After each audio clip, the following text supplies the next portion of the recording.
Das Jahr 2022, Los Angeles, am Ende des dritten Corona-Sommers. Die Stadt der gefallenen Engel wartet auf die Austragung der 74. Emmy Awards. Ganz Los Angeles wartet? Nun, das wäre zu viel gesagt. Um genau zu sein, es sind noch 2% der amerikanischen Bevölkerung, die geneigt sind, über den Fernseher oder per Livestream an dem glamourösen 3,5-stündigen Schausitzen ihrer Sternchen Anteil zu nehmen. Der bedeutendste Fernsehpreis Amerikas steckt in der Quotenkrise. Und das nicht erst, seit die Meisterin Corona den Spielplan betrat und weltweit zur Königin aller Straßenfeger wurde. Nein, diese Krankheit ist älter und sie ist natürlich bedingt.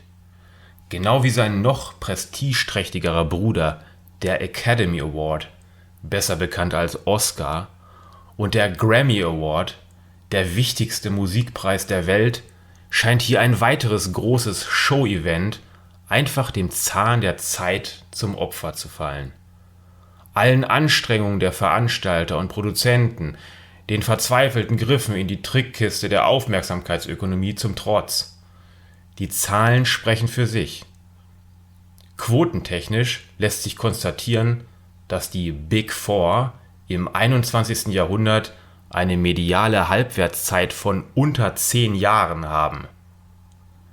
Waren es bei den Emmys 2014 noch 15,6 Millionen Amerikaner, die über den damals übertragenen Sender NBC mit dabei waren, liegen die Zahlen in den Jahren 2020-21 bei 6 bis 7 Millionen. Die Oscars erreichten im Jahr 1998 dank des epischen Streifens Titanic mit sagenhaften 55,3 Millionen noch den absoluten Höhepunkt aller Glotzaugenstatistiken. 2020 waren es noch 23,6 Millionen. 2021 konnte gar nur mit Ächzen die 10-Millionen-Marke gehalten werden. Selbst wenn die Zahlen nach Corona sich leicht stabilisieren konnten, stehen die Senderchefs von ABC längst vor der Frage, ob sich die Gebühren für die Ausstrahlungsrechte in Höhe von 100 Millionen Dollar überhaupt noch lohnen. Einige andere, voran der Sender Fox, waren schlauer, oder sollte man gar sagen prophetisch? Hier wurde bereits vor 20 Jahren auf eine andere Karte gesetzt, und diese sollte sich als goldrichtig für das digitale Jahrtausend erweisen. Ersetze die Stars durch eine Menge Nieten- und Möchtegern-Stars und nenne es American Idol. Das ist kostengünstiger und was noch besser ist, die Quoten werden kometisch sein. Das zeigt sich nicht nur an den absoluten Zahlen, über 30 Millionen Zuschauer, sondern gerade im Vergleich mit der etablierten Musikkonkurrenz. Wann immer es hier aufgrund von gleichen Sendezeiten zum medialen Kräftemessen kam, war die Wirkung für die Stars verheerend, wie sich in erschütternder Weise bei den Austragungen von 2021 zeigte. Da optierte tatsächlich eine 2:1 Mehrheit dafür, sich von einem Haufen von Nulpen und Niemanden unterhalten zu lassen, in genau der Stunde, in der auf dem Sender CBS Madonna, John Legend, U2 und Coldplay auftraten.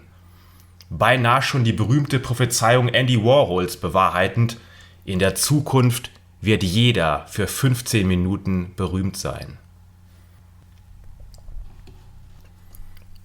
Aber was ist eigentlich mit den wirklichen Stars, den Nachfahren der griechischen Helden, den Sportstars?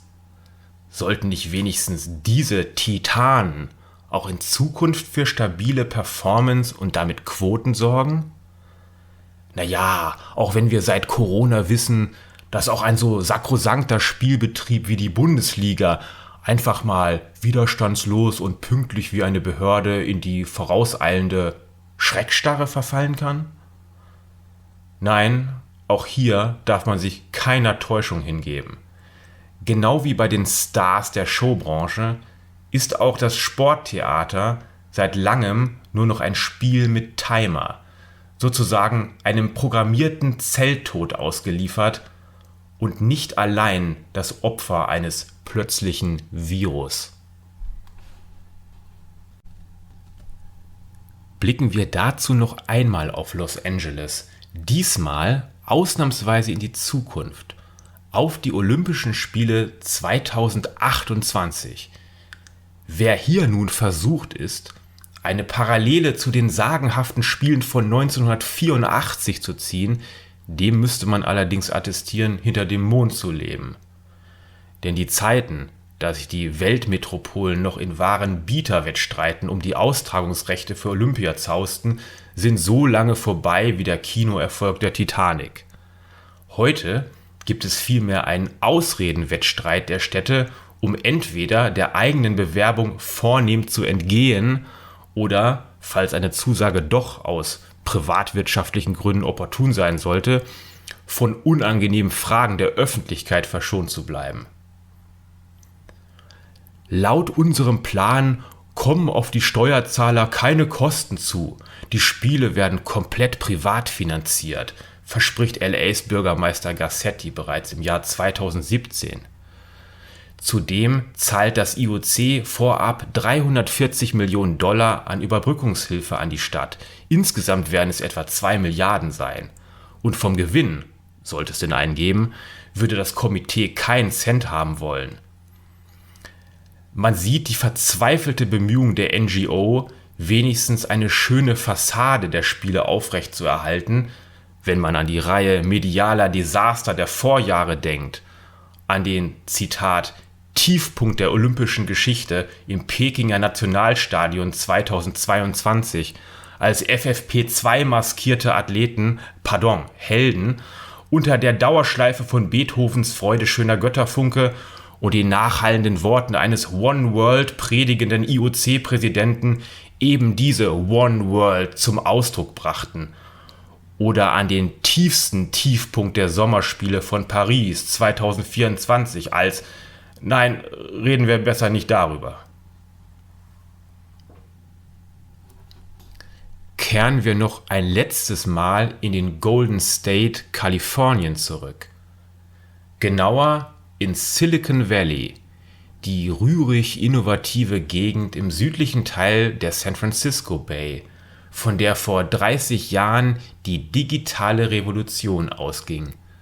Genau diese Zeitenwende, die die Welt vom Raketenzeitalter ins Internetzeitalter katapultieren sollte, brachte uns mit einer Verzögerung von 3 Jahrzehnten nun noch eine weitere Revolution, diesmal gesellschaftlicher Art.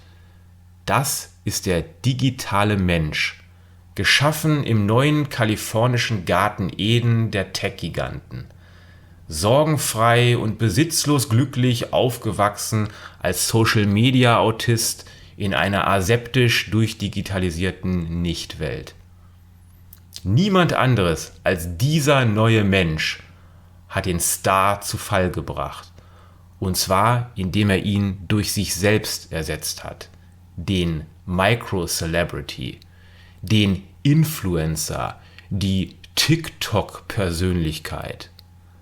Er selbst hat damit das heroische Zeitalter und Hollywood für beendet erklärt. So, liebe Novus Ordo-Zuhörer, Sie hörten gerade einen kleinen Artikel, den ich im Jahr 2022 verfasst habe. Damals unter dem Titel Der Golden State im eisernen Zeitalter. Hier jetzt als YouTube-Ausgabe ein bisschen angepasst und aktualisiert. Und an der Stelle möchte ich Ihnen auch gerne nochmal meinen Vortrag 5 Jahre im eisernen Zeitalter empfehlen. Auf diesem Kanal zu hören. In dem Video noch mehr Hochinteressantes, auch zu dem gehörten Thema. Und Ankündigung, es wird in Kürze ein großes Video erscheinen, nämlich eine Fortsetzung zu 5 Jahre im eisernen Zeitalter. Und der Titel wird lauten: Das Ende der Kultur. Untertitel: Warum sich niemand mehr an die 2020er erinnern wird. Tja, und das wird sehr erkenntnisreich. So viel ist sicher. So, das als kleiner Ausblick. Euer Apokalypse-Theoretiker.